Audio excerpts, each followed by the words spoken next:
எல்லாருக்கும் வணக்கம். நீங்கள் பார்த்துக்கிறது பிளாக் பேந்தர். இன்றைக்கி நம்ம பார்க்க போகிற வீடியோ என்னென்னா look that frame hidden details நிறைய பேர் சொல்லியிருப்பாங்க. இருந்தாலும் எங்களுக்கு கண்ணில் பட்டதை நாங்கள் உங்களுக்காண்டி சொல்கிறோம்.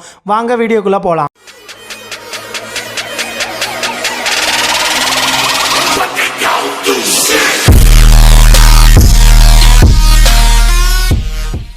ஈஸ்வர் கார்த்திக் இயக்கத்தில் கீர்த்தி சுரேஷ் நடித்த அமேசான் பிரைமில் வெளிவந்த பெண் குயின் படத்தில் வர ஹிடன் டீட்டெயில்ஸை பற்றி தான் பார்க்க போகிறோம். குயின் படத்தை என்ன பார்க்காதவங்க அந்த படத்தை பார்த்துட்டு அதுக்கப்புறம் இந்த வீடியோ பாருங்கள்.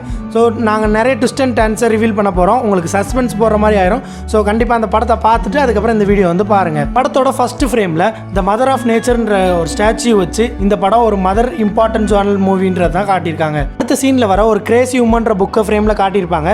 ஸோ அந்த புக்கில் இருக்கிற ஒரு உமன் கேரக்டர் தான் இந்த படத்தில் ஒரு ஸ்ட்ராங் கேரக்டராக கொண்டு வந்திருப்பாங்க. அதே மாதிரி அதுக்கு அடுத்து வர ஷார்ட்டில் 2015 வெளிவந்த த விச் அப்படின்ற படத்தோட டிவிடி வச்சுருப்பாங்க.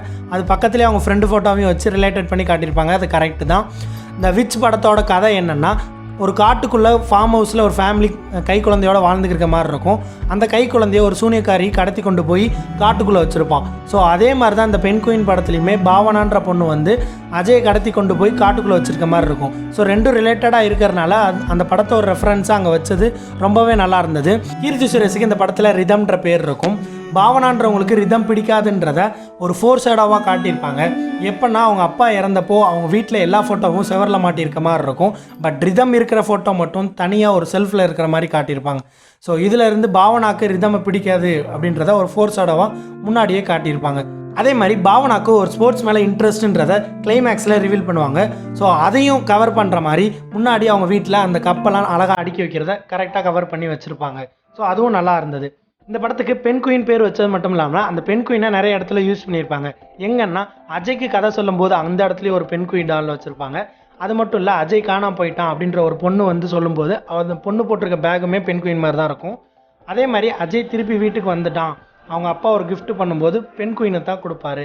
ஸோ அதே மாதிரி அவன் விளாட்றப்பவும் தூங்குறப்பையும் அதே பெண் குயின் வச்சிருக்க மாதிரி தான் காட்டியிருப்பாங்க. ஸோ அந்த பொம்மையெல்லாம் நல்லா யூஸ் பண்ணது சூப்பராக இருந்தது. இந்த படத்தில் ஒரு மேஜர் கலர் மட்டுமே வச்சு ஒரு மெசேஜ் சொல்கிற மாதிரி இருக்கும். அது என்ன கலர்னா எல்லோ கலர் தான். இந்த சார்லி சாப்பின் வில்லன் கேரக்டர் யூஸ் பண்ணுற கொடை எல்லோ கலராக தான் இருக்கும். அதே மாதிரி அஜய் காணாமல் போகிறப்போ போட்டிருக்க ட்ரெஸ்ஸு எல்லோ கலர் தான்.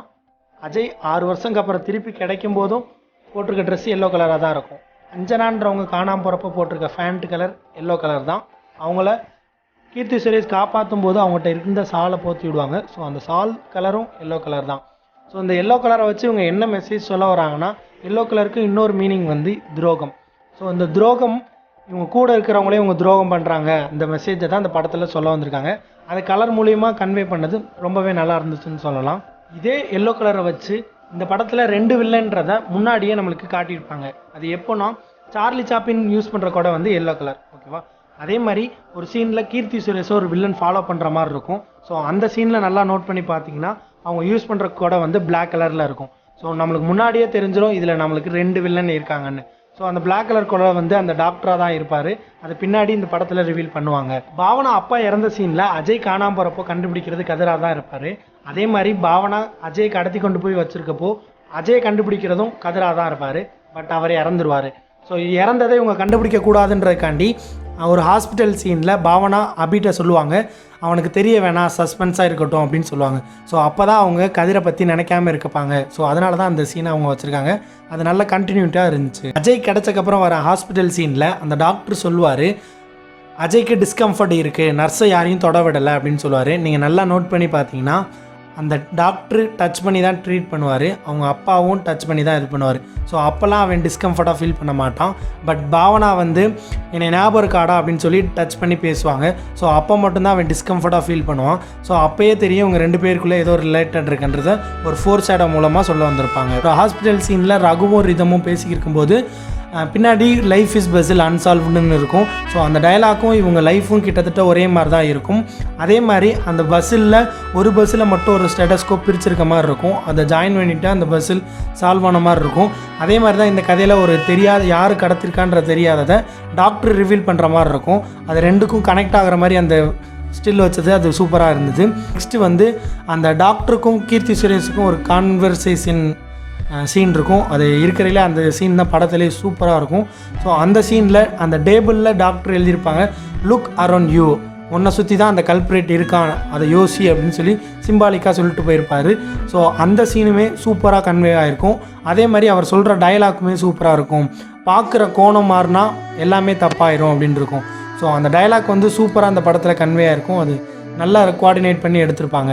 அஜய் 6 வருஷம் அவங்க அம்மா பிரிஞ்சு இருந்துமே அவங்க அம்மா மேலே இருந்த பாசத்தை குறையலைன்றத ஒரு சீனில் காட்டியிருப்பாங்க. அது எப்போனா ஃபஸ்ட்டு அந்த பெண் குயின் ஸ்டோரி சொன்னக்கப்புறம் அவன் தொலைஞ்சு போயிடும். அதுக்கப்புறம் ஒரு 6 வருஷங்க அப்புறம் திருப்பி அந்த ஸ்டோரியை சொல்ல ஆரம்பிப்பாங்க கீர்த்தி சுரேஷ். அப்போது அந்த புக்கில் எழுதியிருக்க அம்மான்ற பேரை டச் பண்ணி ஃபீல் பண்ணுவான். அதே மாதிரி கிளைமேக்ஸில் அவன் இருந்த இடத்த காட்டும் போதும் அந்த செவர்லலாம் அவன் பெண் குயின் வரைஞ்சு அம்மான்னு எழுதியிருக்கதெல்லாம் காட்டுவாங்க.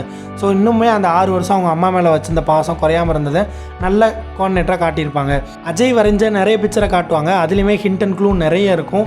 அவன் ஒரு லெஃப்ட் ஹேண்டால் தான் கடத்தப்பட்டான் அப்படின்றத அவன் டிராயிங் மூலமாக கன்வே பண்ண பார்ப்பான். அது மட்டும் இல்லை, கதிர் இறந்தது அந்ததையுமே அந்த டிராயிங் மூலமாக கன்வே பண்ண பார்ப்பான். ஸோ அந்த இடத்துல இறந்தது சீனெல்லாம் அவன் வரைஞ்ச மாதிரி இருக்கும். அதே மாதிரி அவன் இருந்தது ஒரு ஜெயில் இடம் அப்படின்றத ஒரு கரெக்டாக ஒரு கருப்பு கலர் கம்பி போட்டு கரெக்டாக காட்டியிருப்பான். ஸோ நல்லா வரைஞ்சிருக்க இதெல்லாம் காட்டியிருப்பாங்க. அதே மாதிரி கீர்த்தி சுரேஷ் கனவுல வர அது நடந்த இடத்த வந்து அந்த சிலையோடதும் வரைஞ்சி காட்டுவான். ஸோ அதை கூட அவங்க டாக்டர்கிட்ட எடுத்து காட்டுவாங்க, இது என் கனவுல வந்தது, இவன் எப்படி வரைகிறான். ஸோ அதை பெருசாக எடுத்துக்காதனால அதை அப்படியே விட்டுருவாங்க. பட் கன்வே பண்ணால் கரெக்டாக ட்ரை பண்ணுவான். படத்தில் ஒரு மாசி ஃபெஸ்டிவல் நடக்கும். அந்த ஃபெஸ்டிவலில் தான் வில்லன் நம்மளை ஃபாலோ பண்ணுறான்றத ரிதம் தெரிஞ்சுக்குவாங்க. அதற்கு முன்னாடி தான் அஜயா ஹாஸ்பிட்டலேருந்து வீட்டுக்கு கூப்பிட்டு வரப்போ அந்த காரில் ரேடியோவில் சொல்கிற மாதிரி இருக்கும். அப்போது ரிதம், அஜய் 2 பேரை தவிர பாவனா தான் கூட இருப்பாங்க. ஸோ இந்த கண்டினியூட்டி கரெக்டாக இவங்களை ஃபாலோ பண்ணுற மாதிரி இருக்கிறது நல்லாயிருக்கும். அதே ஃபெஸ்டிவலில் தான் வில்லன் ஒரு கேர்ள் அப்படின்றத ஒரு ரிவீல் மூலமாக காட்டியிருப்பாங்க. அது எப்போனா கீர்த்தி சுரேஷ் பயந்து நம்மளை ஒருத்தவங்க ஃபாலோ பண்ணுறாங்கன்னு சஸ்பெக்ட் பண்ணி அவங்கள ஃபாலோ பண்ணி போவாங்க. ஸோ அவங்கள ஃபாலோ பண்ணி போனால் அவங்க ஒரு லேடியாக தான் இருப்பாங்க. ஸோ வில்லன் ஒரு லேடி தான் அப்படின்றத ஒரு ஃபோர் ஷேடோ மூலமாக இந்த சீனில் காட்டியிருப்பாங்க. இந்த படத்தில் கீர்த்தி சுரேஷ்க்கு நிறைய கனவு வர மாதிரி இருக்கும். அந்த கனவுல நடக்கிறது நேரில் நடக்கிறதும் ஒரே மாதிரி இருக்கும். ஒரு கனவுல சார்லி சாப்பின் வந்து ஒரு கோடாலி கொடுத்து அஜயை நாயை வெட்ட சொல்லுவாங்க. அதே மாதிரி தான் இன்னொரு சீனில் வந்து பாவனா வந்து கதிரை கொல்லும்போது அந்த ஸ்க்ரூ டிரைவர் வச்சு குத்துறா அப்படின்னு சொல்லுவாங்க. ஸோ 2 மேட்ச் ஆகிற மாதிரி இருக்கும். அதே மாதிரி இன்னொரு கனவுல வந்து கீர்த்தி சுரேஷ் வயிற்றில் வளர்கிற குழந்தைய வந்து அஜய் கொல்ற மாதிரி காட்டியிருப்பாங்க.